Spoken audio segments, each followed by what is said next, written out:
Hello दोस्तों, मैं हूं प्रदीप यादव और आज के इस वीडियो में बात करने वाले हैं कि द्विघात बहुपद क्या है और द्विघात बहुपद से कौन कौन से प्रश्न पूछे जाते हैं। तो चलिए इस वीडियो को शुरू करते हैं। तो सबसे पहले द्विघात बहुपद से जो प्रश्न आने वाले हैं वो आपका ये कि सबसे पहले ये पूछ देंगे कि द्विघात बहुपद पद का जो है व्यापक रूप क्या होता है। द्विघात बहुपद का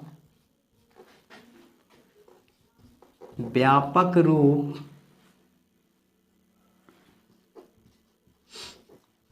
क्या होता है।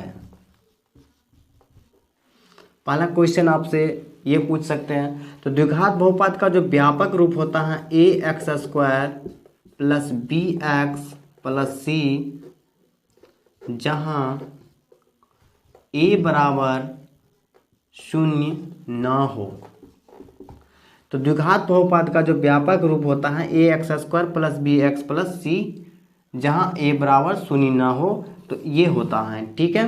दूसरा प्रश्न आपसे ये पूछे जाएंगे और इनमें से कई प्रकार के प्रश्न पूछे जाते हैं, तो इसको थोड़ा ध्यान से देख लीजिए। तो इस टाइप जो होते हैं, इस टाइप में आपसे कितने टाइप्स का प्रश्न पूछते हैं, थोड़ा इसको ध्यान से देखिए। यदि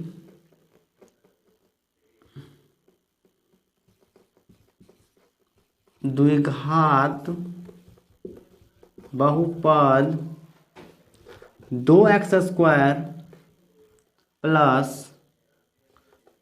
2x प्लस 1 के दो मूल अल्फा और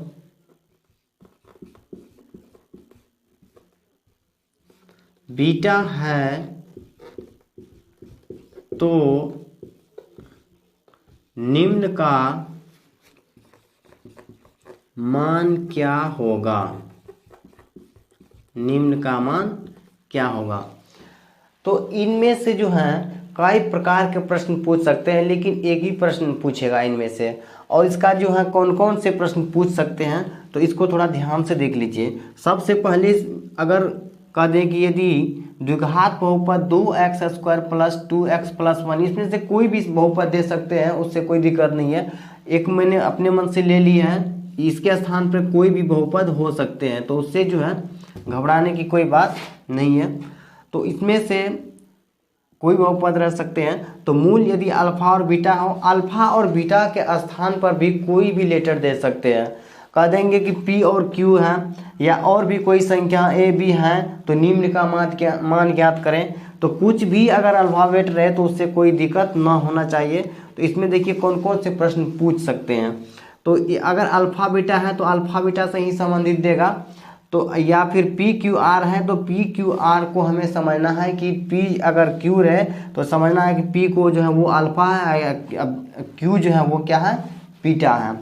तो देखिए इसमें जो प्रश्न जो रहेगा तो आपको कहेगा 1/, पहला क्वेश्चन 1/, अल्फा प्लस 1/, बीटा का मान क्या होगा। एक तो ये प्रश्न हो गया। और दूसरा प्रश्न जो है आपसे पूछ सकते हैं कि अल्फा² प्लस बीटा² का मान क्या होगा।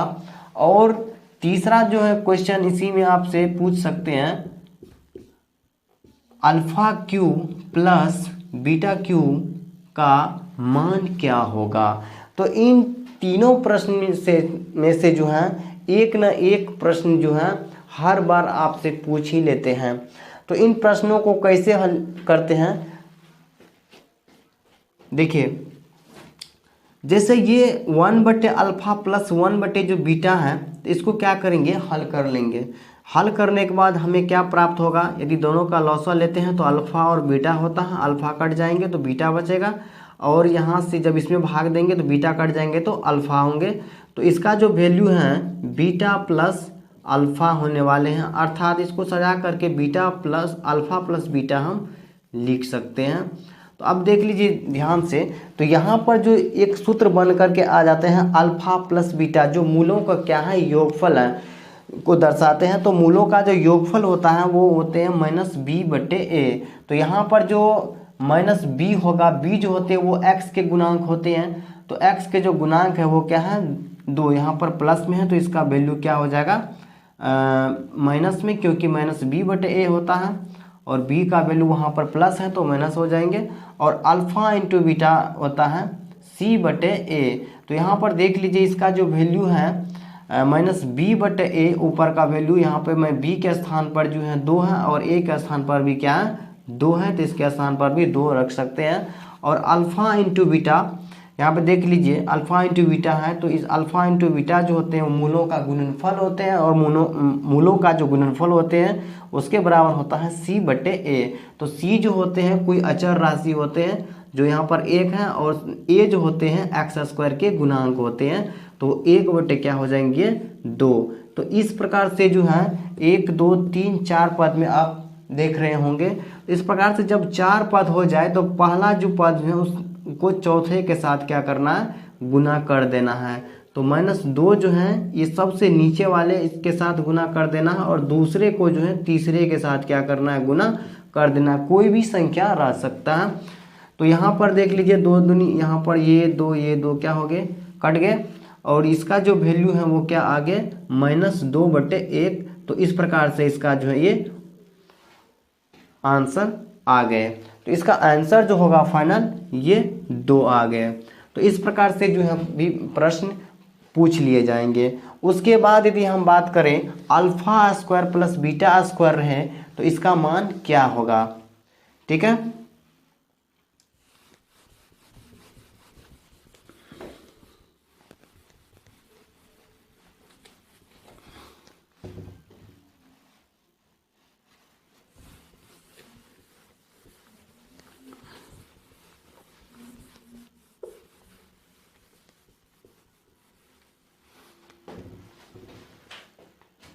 चलिए अब दूसरा क्वेश्चन जो लिखे थे कि alpha square plus beta square का मान क्या होगा।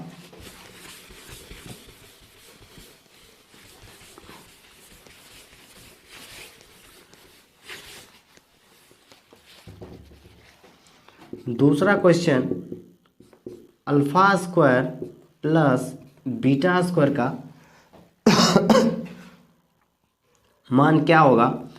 तो देख लीजिए यहाँ पर ए स्क्वायर बी स्क्वायर के रूप में है, तो अर्थात ए स्क्वायर प्लस बी स्क्वायर को क्या लिखते हैं ए प्लस बी का होल स्क्वायर -2ab। यहाँ पर जो है अल्फा और बीटा है तो यहाँ पर लिखेंगे अल्फा प्लस बीटा का होल स्क्वायर -2ab के स्थान पर अल्फा और बीटा हो जाएंगे। और यहाँ पर देख लीजिए इसके बराबर करने के बाद यहाँ पर अल्फा प्लस बीटा का होल स्क्वायर एक सूत्र पर आ जाते हैं और यहाँ पर अल्फा इंटू बीटा अर्थात ये मूलों का गुणनफल जो है ये भी सूत्र पर आ जाते हैं। तो यहाँ पर देख लीजिए अल्फा और बीटा है तो इसके बराबर होता है -b बटे a। तो यहाँ पर -b जो है यहाँ पर 2 है, यहाँ पर भी क्या है 2 है, तो 2 बटे यहाँ पर 2 लिख करके इसका क्या करेंगे स्क्वायर कर देना है। उसके बाद जो है यहाँ पर देख लीजिए 2ab, तो यहाँ पर मूलों का गुणनफल अर्थात c बटे a, इसका वैल्यू जो है वो क्या होगा 1 बटे 2। यहाँ पर गुण कर देंगे कितना से 1 बटे 2 से। यदि इसको हम हल कर लें तो ये हमें कितना प्राप्त हो जाएंगे, देख लीजिए यहाँ पर भी इसको काट सकते हैं 2 बटे 2 है तो ये कितना हो गया -1 का जो स्क्वायर होगा वो क्या होगा यहाँ पे +1 और ये दोनों क्या हो गए कट गए और 1 -1 इसका वैल्यू क्या आ गए 0। तो इस प्रकार से alpha square plus beta square का जो वैल्यू है ये जो बहुपद है इसके अनुसार से यहाँ पर 0 आ गए। अगर यही क्वेश्चन इसी में अगर तीसरे टाइप का जो क्वेश्चन थे वो क्या थे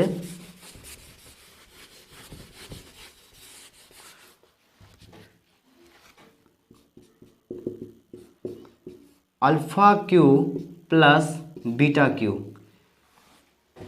तो alpha cube plus beta cube आपको याद होगा कि alpha square alpha A cube plus B cube है, तो इसके बराबर एक सूत्र आपको याद होगा alpha plus beta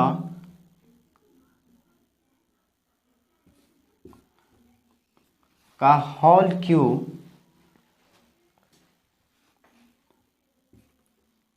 minus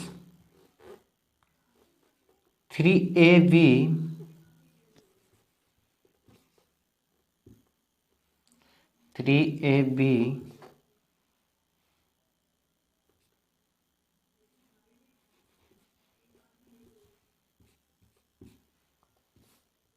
into A plus B, इसका ये सूत्र होता है। ए प्लस बी का whole cube minus 3ab into A plus B. A cube plus B cube बराबर जो सूत्र होता है ए प्लस बी का whole cube minus 3ab into A plus B. यहाँ पर अल्फ़ा और बीटा है तो यहाँ पर क्या लिखेंगे, अल्फ़ा प्लस बीटा का होल क्यूब माइनस 3ab अर्थात 3 alpha into beta into alpha plus beta. यहाँ पर देख सकते हैं अल्फ़ा प्लस बीटा का होल क्यूब है तो अल्फ़ा प्लस बीटा अर्थात माइनस बी बटे ए है, तो माइनस बी बटे जो ए होगा 2/2 होगा, 2/2 होगा और इसका क्या होगा होल क्यूब, और यहाँ पर माइनस 3ab तो 3 अल्फ़ा इंटू बीटा, यहाँ पर भी सूत्र आ जाते हैं। तो अल्फ़ा इंटू बीटा जो है वो c बटे ए होता है, तो c का जो वैल्यू है वो क्या है 1 बटे यहाँ पर क्या हो जाएंगे 2, और alpha plus beta minus b बटे ए तो यहाँ पर माइनस 2/2 हो जाएंगे। यहाँ पर इसको काट दीजिएगा तो यहाँ पर ये क्या हो गया -1, और 1 का जो होल क्यूब होगा इसका वैल्यू -1 हो जाएगा। यहाँ पर ये -3/2 और यहाँ पर इसका वैल्यू क्या होगा -1 ही होगा। तो यहाँ नीचे में नहीं कुछ तो सबका 1 हो जाएगा, और इस सबका यदि हम लॉसा ले लेते हैं तो ये हो जाएंगे -2 -3 -2/2, और इसका वैल्यू जो है वो क्या होने वाले हैं 2 3 5 2 7 यानी -7/2। तो इस प्रकार से जो है 3 टाइप्स जो हैं इस प्रकार एक बहुपद से पूछे जा सकते हैं, लेकिन एक साथ आपको 3 क्वेश्चन नहीं पूछे जाएंगे, उसमें से आपको सिर्फ एक ही क्वेश्चन पूछे जाएंगे। या तो आपको कह दिए जाएंगे 1/अल्फ़ा प्लस 1/बीटा का मान क्या होगा, या alpha square plus beta square का मान क्या होगा, या alpha cube plus beta cube का मान क्या होगा। तो बहुपद यहाँ पर कोई भी रह सकता है, लेकिन सबों में जो है ये चीज़ कॉमन आएंगे, और इसी में से कोई ना कोई क्वेश्चन आपसे एक जरूर पूछ लेंगे। ठीक है, तो इसको एक बार अच्छा से दोबारा देख लीजिएगा। इसके अलावे जो हैं बहुपद से और भी क्वेश्चन पूछे जा सकते हैं,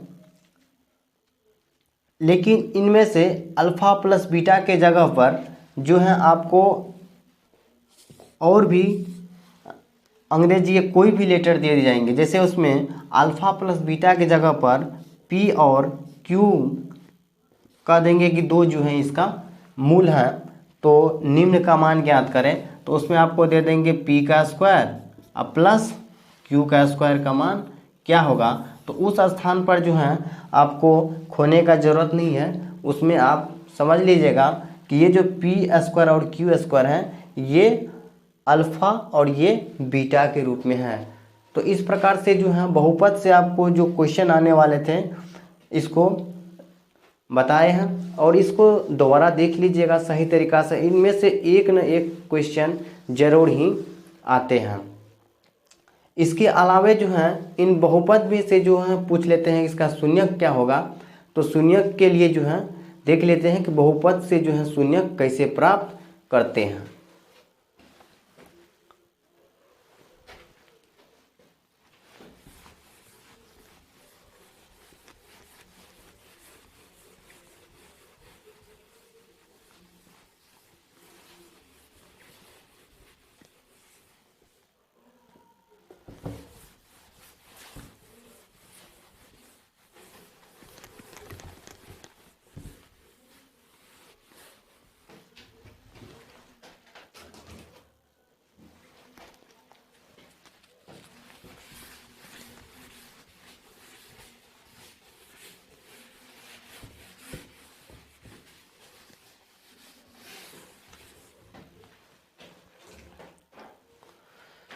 यदि आप अभी तक गुणनखंड बनाने के लिए नहीं सीखे हैं द्विघात का, तो इसमें थोड़ा अच्छा से देख लीजिएगा। गुणनखंड जो बनाना बहुत ही आसान होते हैं। कोई भी द्विघाती बहुपद हो तो उसका जो है गुणनखंड जो है काफ़ी आसान तरीक़ों से आप निकाल सकते हैं। जैसे आपको कोई भी बहुपद दे दिए जाए, जैसे 2x² प्लस यहाँ पर 4x प्लस 2 दे दिए जाएंगे और आपको कह दिए जाएंगे निम्न का जो है शून्यक क्या होगा। तो शून्यक जैसे आपसे पूछे तो उसके बराबर आपको क्या करना है, शून्य यहाँ पर दे देना है। शून्य देने के बाद आपको पहला और तीसरा को क्या करना है, गुना कर देना है। ठीक है, पहला और तीसरा को क्या करना है, गुना कर देना है, अगर 3 पद रहे तो। ठीक है, तो पहला और तीसरा को हमें क्या करना है, गुना करना है। तो गुना करने के बाद जो भी उसका गुणनफल होगा यहाँ पर लिख देना है। फिर उसको 2 ऐसे गुणनखंड में तोड़ना है ताकि उसको जोड़ करके जो है मध्य वाले जो संख्या है वो आ जाना चाहिए। यहाँ पर जोड़ने का मतलब योग ही नहीं होता है, बल्कि जोड़ने या घटाने पर किसी भी तरह जो है जोड़ करके या फिर घटा करके 2 ही क्रिया होगा, जोड़ या घटा करके आपको मध्य वाले संख्या को यहाँ पर पुराना है। ऐसा नहीं कि संख्या को जोड़ या घटा करके पूरा दिए, उसके बाद जो है आपको दोनों को गुना करने के बाद पहला और तीसरा के जो है गुणनफल के बराबर भी लाना है। तो देख लीजिए 4 के यदि 2x² और 2 के यदि हम गुना करेंगे तो 4x² होगा। इसका यदि हम गुणनखंड करें तो 2 दूनी 4, फिर 2 से लगाएंगे तो 1 होगा। तो जितना भी गुणनखंड रहे उसमें से आपको 2 ही खंड बनाना है उसका। जैसे यदि हम 1 ले रहे हैं और बाद बाकी जो भी इधर गुणनखंड है सभी को लेकर के दूसरा खंड बनाना होगा।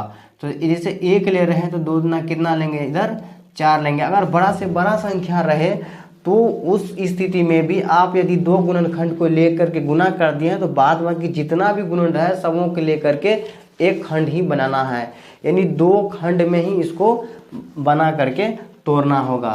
तो देख लीजिए यदि हम 1 ले रहे हैं तो इधर 2 गुणनखंड बच रहे हैं, तो दोनों को गुना करके देखेंगे तो गुणनफल जो होगा वो तो उतना ही होगा जितना इसका गुना करके हुआ है। यदि हम 2 लेते हैं, 1 2 को यदि हम लेते हैं तो यहाँ पे 2 गुना 1 हो जाते हैं, दोनों को गुना करेंगे 2 होगा, 2 गुना 2, यानी इसका भी गुणनफल कितना होगा, 4 ही होगा। अब 2 गुणनखंड हो रहा है यहाँ पर, तो दोनों में से कौन सा गुणनखंड ले ये जो है सोचना बहुत ही जरूरी हो जाते हैं। तो देख लीजिए यदि 4 में 1 जोड़ेंगे तो 5 हो सकते हैं, 1 घटाएंगे तो 3 हो सकते हैं। तो यहाँ पर ना तो 5 का ज़रूरत है और नहीं 3 का ज़रूरत है, तो इस कंडीशन में ये गुणनखंड नहीं ले सकते हैं।